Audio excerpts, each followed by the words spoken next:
Today's shout out is for Zuldinga. Ezuri versus Edgar Markov.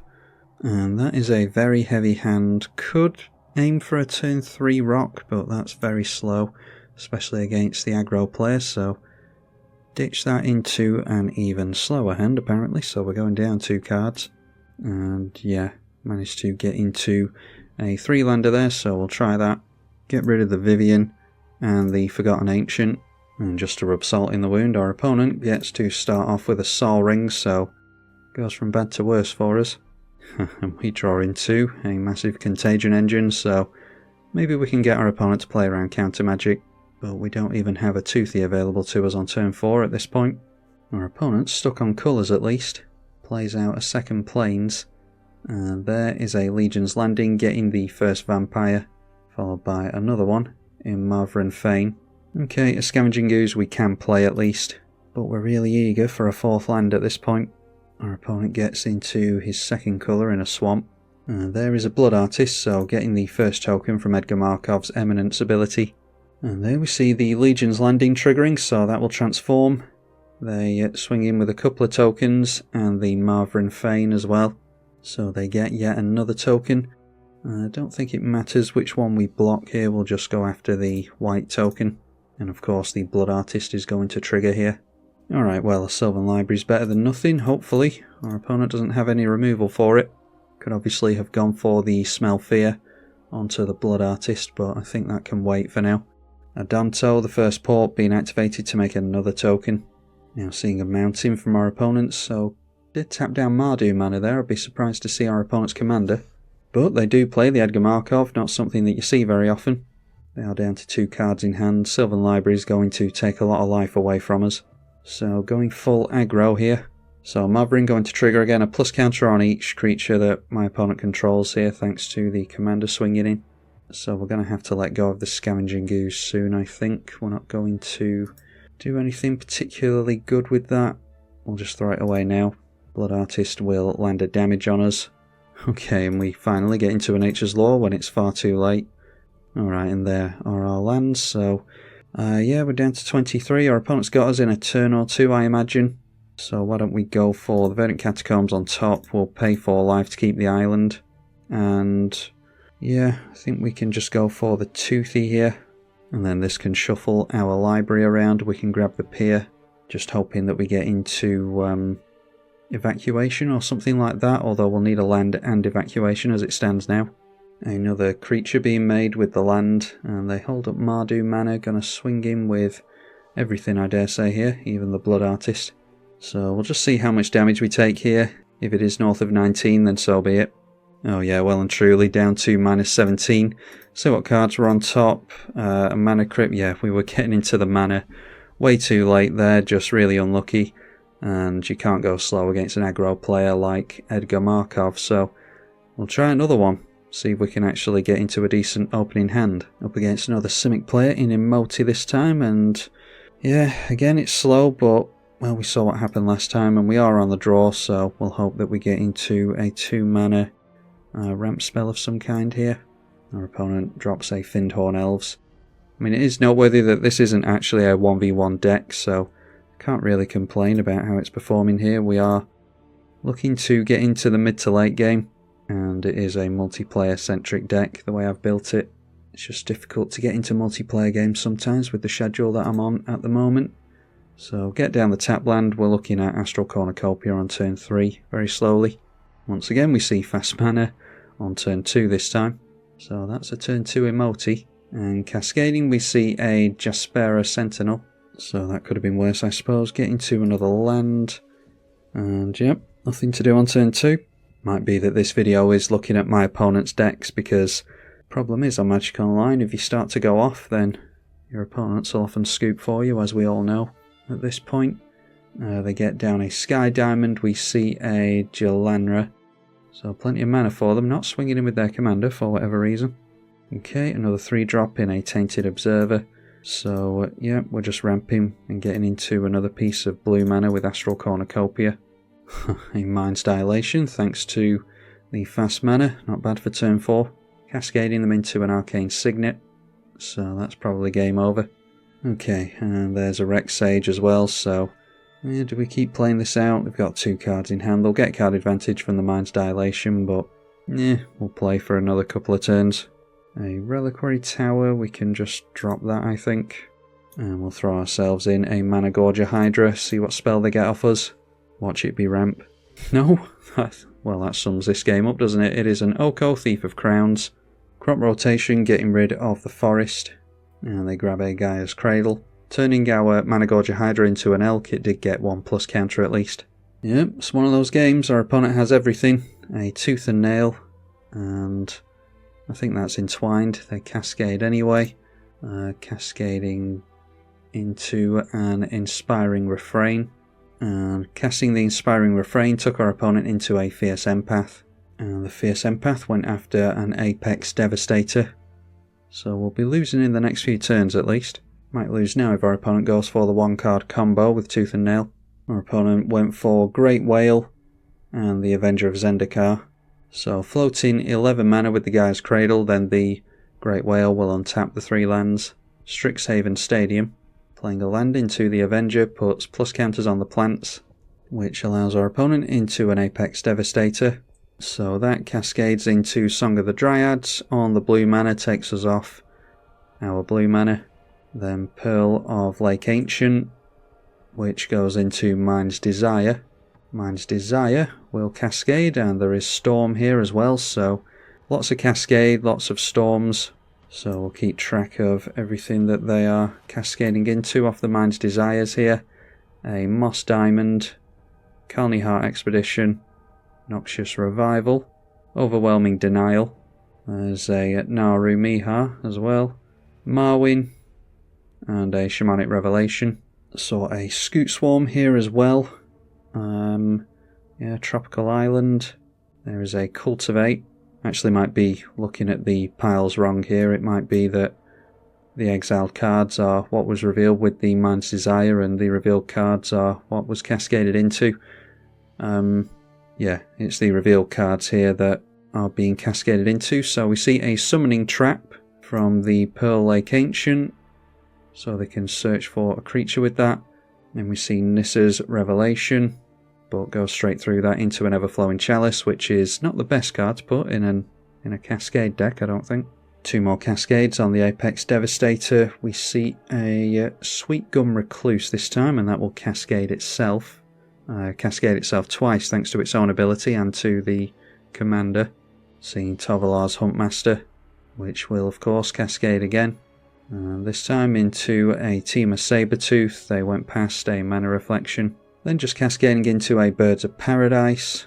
So that is the board state by turn 5. Throwing out a Moss Diamond. That was in the Exile Zone. Then Kalni Heart Expedition was in the Exile Zone as well. I think these are off the back of the Mind's Desire. Then an Overwhelming Denial. So countering their own Kalni Heart Expedition. I think our opponents just playing around here. Scoot Swarm as well. And the Marwyn. I imagine they just play everything here. So then it is Shamanic Revelation. They can very much refill their hand. Going up to 76 life and 25 cards in hand. 22 mana from the Gaia's Cradle. Takes our opponent into a Dryad of the Elysian Grove. So managing to make another land triggers the Scoot Swarm and the Avenger. Mindstone. Tyler's Provisioner triggers Marwyn. Crop rotation again. They must have shuffled things around, I can't remember now. And getting into a Windswept Heath to get double landfall. So Scoot Swarms, both of them will double into 4 Scoot Swarms. Then it's a token and more plus counters. Cracking the fetch for the same again. Growth Spiral. Makes another land for more landfall stuff. Sol Ring. Harrow. Landfall 2. So with that, our opponent puts a million Scoot Swarms on the stack. Okay, now our opponent's going for Dig Through Time. I'm not going to do this for much longer. I think we get the idea. Mana Vault. Zendikar Resurgent. Llanowar Elves. Treasure Cruise. Okay, I think we're fine to concede there. Our opponent's really playing with his food here. We will try another one, and hopefully 3rd time's a charm. Up against Horde of Notions this time, and don't know where all our ramp is. We cannot draw into it this game, or this play session. So getting rid of a bunch of lands in exchange for Yeah, well, we do have ramp, but we can't play it. And now no lands. You do get these play sessions on Magic Online where you just can't get into the ramp or the lands. Okay, yeah, we could actually make that work, so we'll keep that. We have to get rid of 3 cards, unfortunately, so that is Tezzeret's Gambit, Ozolith, and Rejecting Perfection. We'll hope that the Toothy can draw us into some cards. We are on the draw at least, hopefully get into a 3rd land, or a 2nd land for the Sky Shroud claim. Our opponent's mulliganed down to 5 at least, so only had 1 more card than us at the beginning of the game. Okay, and just passes straight through his turn, so kept a no-lander. We draw into the 2nd land that we needed, so I dare say we're going to see an early scoop from our opponent, especially as soon as he sees the Mana Crypt into Sky Shroud claim. Okay, and the yeah, that might be the 1 land that our opponent kept, a bounce land. You can't play those on their own, because otherwise you'll be forced to bounce it back to your hand. Okay, we are pretty lucky getting into 2 lands off the top, so it's Command Tower, Mana Crypt, and Sky Shroud claim. Our opponent was up to 7 cards in hand at least, but only gets down his first land by turn 3. Difference being that we are pretty much in top deck mode now. There's an Ancient Tomb, so all we're doing here is playing out the Toothy and hoping that our opponent doesn't have removal for it. Of course, we can grab the Pier as well, can't we? So grab Pier out of our library and we will play it this turn. Now our opponent can play the Gruul Turf and bounce the basic. Props to my opponent for playing it out. Toothy does survive a turn cycle without a Swords or a Path or anything, so it will get a couple of plus counters on it during the draw step here. And there we see Rishkar's Expertise, so I think we're best going for our commander here. And then when that comes into play we can proliferate for 3, so obviously going to do that. 2 plus counters going on to the Toothy. We draw a card per proliferate, which puts even more counters on the Toothy. Okay, and just been really lucky getting into the lands off the top of our library. It's amazing what a difference it can make. Draw into and play Scavenging Ooze, and we have an Ugin the Spirit Dragon in the wings, so this game going pretty much how the last game went against us. Smoke Braider. Toothy goes up to 12 plus counters. We see a Hardened Scales, so I'll put that into play before we play the Rishkar's Expertise. We're about to draw a hell of a lot of cards. And with all that, we have a fair choice of what to get into play for free there. But our opponent decides to scoop it there, which is fair enough. We had much better luck than our opponent apparently this time. I swear I'll get a real game in this video, although I'm not sure if I'll do it against the new Atraxa. Yeah, I mean, our opening hands have been absolutely horrendous this play session. That's a 2-lander with a bunch of heavy hitters. We're on the draw, so could get into some means of ramp. Get rid of the Defiler. Draw into Steady Progress. We'll just get the Islet into play. Notice that there was a suspended Mox Tantalite from our opponent. The done way to build this new Atraxa is to build a really spiky variant, so yeah, I'm assuming that we're not going to do too well against our opponent. There is an Opt. They're not doing too well on mana at least, which will give us time to get into the lands that we need here. Alright, an Ancient Tomb is actually really good. That means that we can hold up the Steady Progress, ready for a Sky Shroud claim next turn. That jumps us ahead by a turn. See a Gaia's Cradle from our opponent, but that's pretty useless to them. So at the end of the turn we can go for the Steady Progress. Nothing to proliferate, can't proliferate onto this unfortunately because it isn't a permanent. Just doing that to draw a card gets us into another land. And there is the Ugin. So we'll test our opponent for counter magic. And that goes straight through without any consideration from our opponent whatsoever, so we'll assume that there's no counter magic in hand at all. Mox Tantalite going to come into play, get our opponent that 3rd piece of mana. And there we see an island as well, so they jump up to 4 mana by turn 4. Chromatic Lantern, 3 cards in hand. And that does switch on the Gaia's Cradle as well, which is very relevant. Seeing a Rhystic Study, so 3 and 6 mana means that with a land next turn they can get down Atraxa. So maybe just setting up with Master Biomancer and the Champion of Lamholt would be alright. Don't mind drawing my opponent cards with the Rhystic Study because they're about to refill their hand with the Atraxa anyway. Could assume that they don't have a land in hand maybe, but I think I just want to try actually doing something this play session, instead of playing conservatively against control decks. Champion of Lamholt comes in with a couple of plus counters on it thanks to the Master Biomancer, still not good enough against Atraxa, which has 7 power. They had a land in Maze of Ith, so can remove our stuff from combat anyway. Can also tap down for mana thanks to the Chromatic Lantern, and yeah, Source to Plowshares onto the Mutant. There's a Mind Stone, a Commander's Sphere, so they're just trying to empty their hand before they go for the Atraxa. What kind of abomination is that? Preordain, so that was scry 2 and draw, I think Preordain is. Yeah, scry 2 then draw. Remember when magic cards used to look like magic cards? Of course they've got the Mana Crypt as well. So Ugin minusing down isn't all that useful to us. We get into the 3 visits eventually. So let's shock in the breeding pool here. If we go for Ugin and tick up Ugin, they can almost tap out for Atraxa, and then we'll be able to minus down and get rid of their Atraxa. I mean, they'll have a full hand at that point, but yeah, we're forcing them to replay it at least. They're probably just going to get into removal for the Ugin, is the problem. So just play out the Ugin, give them another card, and tick up on the Ugin. Suppose we could go for the limit break on this as well and refill our own hand. Might as well swing in, don't think we need to worry about any kind of haste. Might as well challenge them to use the Maze of Ith, sometimes players forget. But nope, not landing the 3 damage on our opponent. And it looks like we're seeing the Atraxa from our opponent.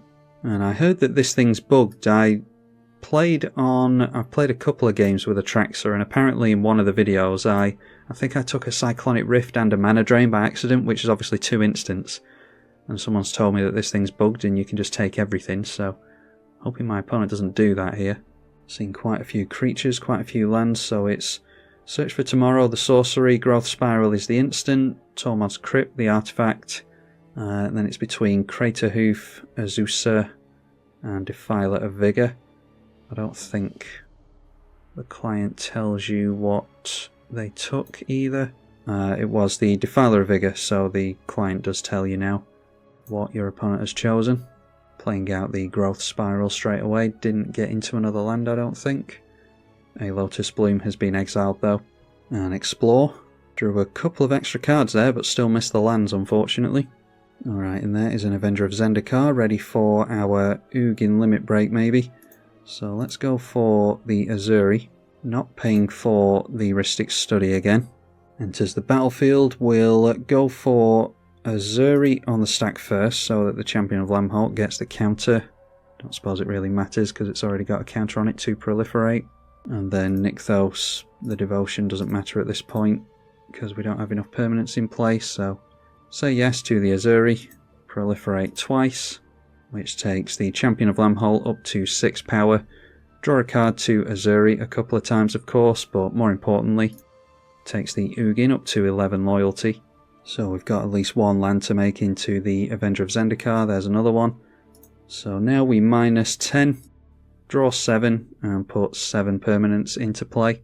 So there is a Vorinclex, a Rolesque, a Replicating Ring and a Canker Bloom, so it's 1, 2, 3, 4, 5, 6 and 7. The Misty Rainforest is landfall twice of course. So put Champion of Lamholt on the stack first. Then it's the plus counters for Avenger of Zendikar on the stack from the landfall before the plant tokens come into play. Rolesque has to put plus counters on things now, so that can be Vorinclex. We'll encourage our opponent to block because the Vorinclex does have haste and it's going to have a lot of plus counters on it. So a bunch of plants come into play, and that does trigger the Champion of Lamholt, which is getting double the plus counters now thanks to the Vorinclex. Rolesque puts 4 counters on the Vorinclex as well. Avenger will put 2 plus counters on all of the plants, and then we'll Misty Rainforest, and that can be an island. Put in 2 plus counters on all the plants again. Drop the Flooded Grove I think is fine. Let's go for the minus on the Garrick first. And we can draw 30 cards here. Not sure what we're going to draw into that will be of any relevance, but could one-shot our opponent with the Champion of Lamholt here. Well, there's a Mana Crypt, so we'll definitely get that into play. And then I think we're fine to just go through to combat here. I'll hope that my opponent doesn't have a free means of getting rid of the Champion of Lambholt, because as it stands now, we just swing straight through, thanks to that thing.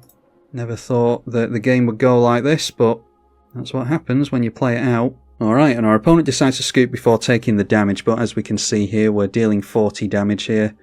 Thanks to both of our creatures, our opponent can't block. If he could have done, then what I would have done is I could have removed the commander because we had a beast within. Just been kicked out into the lobby, so I can't show you, but could have reduced the 7 toughness down to 3 toughness, and I think that would have been enough. Maybe could have proliferated or something as well in order to get the final points of damage through, but as it stands, our opponent couldn't block there anyway, so obviously that is a victory for us. Not exactly the way that I want these games to go with Ezuri, but like I said, it's not a 1v1 deck anyway, so I can't exactly complain if it's a little bit too slow for the 1v1 room. Hopefully you all enjoyed the games regardless, and I will see you all in the next one, I hope. I'm tribalkai. Thank you for watching.